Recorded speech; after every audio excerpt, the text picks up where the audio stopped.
माया, भ्रम, अज्ञान, अविद्या। जो भगवान के नाम गुण का कीर्तन करता रहता है, श्रवण करता रहता है, उसको प्रगट में भी कभी कोई परास्त नहीं कर सकता। ऐसा नहीं कि परास्त करने नहीं आएगा, परास्त करने आएगा। काम, क्रोध, लोभ, मोह या संसार का कोई व्यक्ति, घटना, परिस्थिति आते हैं, विघ्न तो आते ही हैं, सबके जीवन में आते हैं। पर नाम चल रहा है, बड़ा चमत्कार जीवन में प्रकट होता है नाम का। ये जो हम भगवत भक्तों के चरित्र आपको गुरु कृपा से जो सुनने को मिलते हैं, सुनाते हैं, उनसे हमें एक बल मिलता है।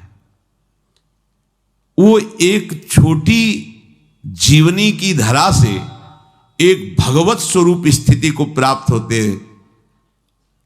जैसे हम शरीरासक्त होकर विषयों में, भोगों में लगे, एक छोटी धरा है। शरीर और भोगों का त्याग करके निरंतर ब्रह्माकार भगवदाकार वृत्ति, ये बड़ी धरा है। छोटी धरा से बड़ी धरा तक, इसमें तर्क वितर्क या संशय की कहीं कोई भी गुंजाइश की जरूरत नहीं। भक्तों के चरित्र श्रवण मात्र से प्रभु के नाम रूप लीला धाम में रति होती है। आपके मुख में भगवान नाम चल रहा है तो कोई भी आपको परास्त नहीं कर सकता।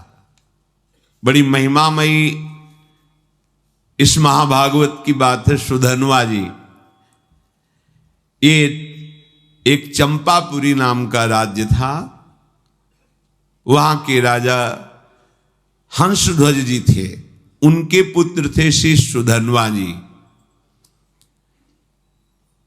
परम धार्मिक, धर्मपूर्वक राज्य का शासन करना और प्रभु की भक्ति में रत रहना और योद्धाओं में सर्वश्रेष्ठ वृत्ति रखना, ये हंसध्वज राजा का प्रभाव।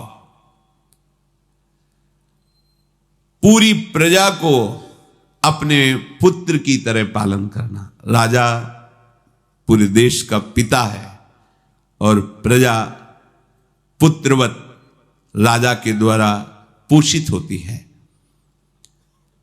जो प्रभु का भजन करते हैं, ये न समझा जाए कि वो गरीब ही लोग भजन करते हैं, भिखारी लोग भजन करते, ऐसा नहीं।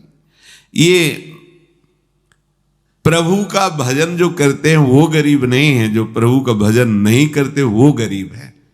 क्योंकि अंतिम समय उनके पास कुछ नहीं रहता, तो हुए ना निर्धन। और जो भजन करते हैं वो माला माल होकर के यहां से जाते। परम धन राधा नाम, खूब जमा है राधा नाम, अब उनको आनंद ही आनंद प्राप्त होगा।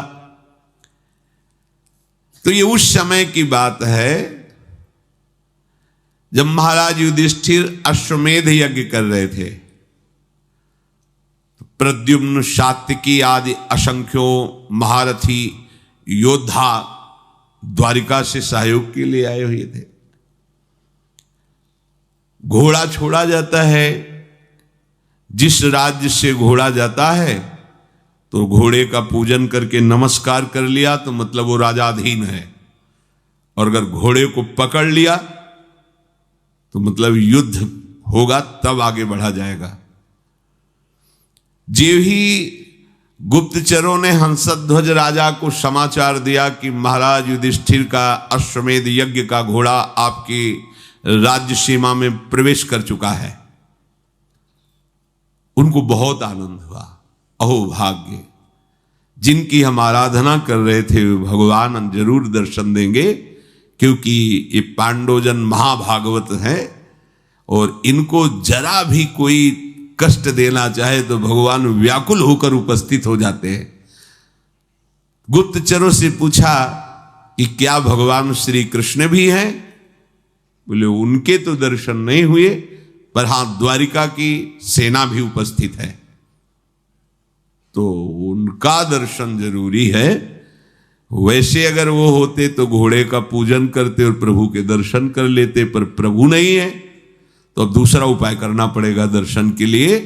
आदेश किया महाराज युधिष्ठिर के अश्वमेध को पकड़ लिया जाए।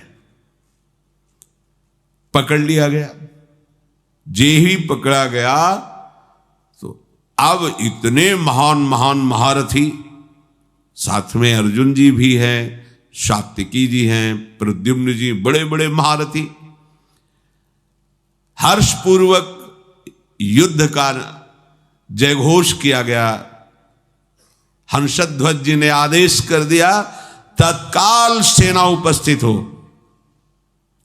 अगर तनिक भी विलंब किया गया तो खौलते हुए कड़ाह में उसे डाल दिया जाएगा।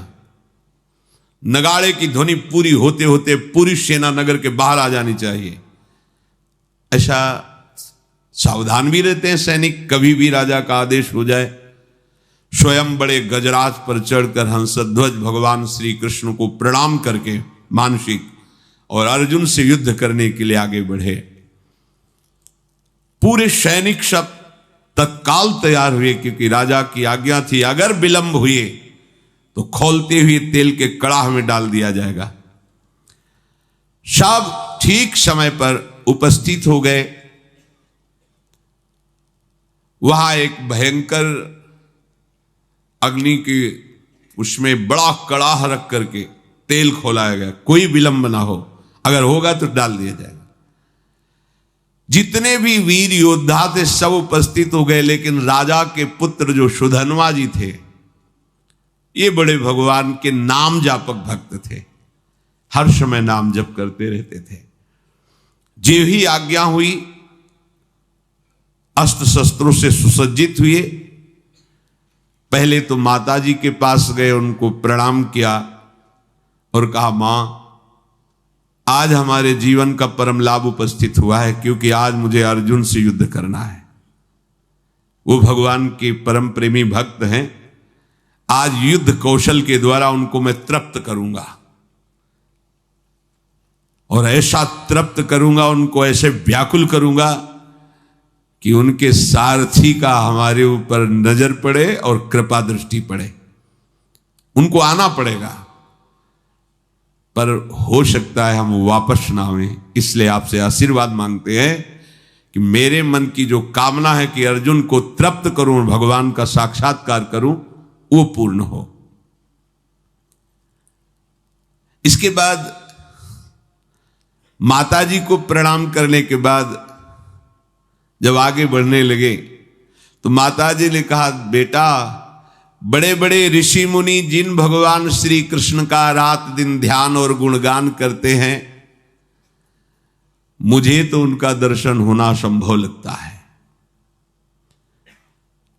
पर जब तुम अर्जुन को पीठ नहीं दिखाओगे तो जरूर उपस्थित होंगे, और जब तुम श्री कृष्ण का दर्शन कर लोगे तो मुझे श्री कृष्ण का धाम मिल जाएगा।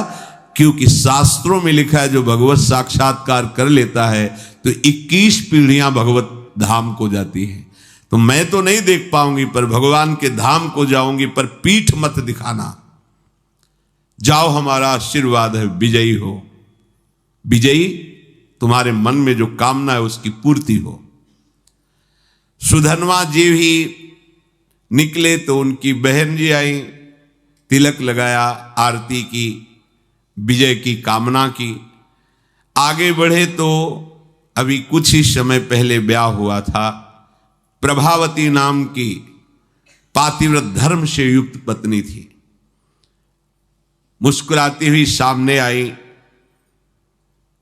और सुधन्वा की पूजा की और कहा, स्वामी मुझे पता है आज आप कहां जा रहे हो, महाबली महारथी अर्जुन से युद्ध करने।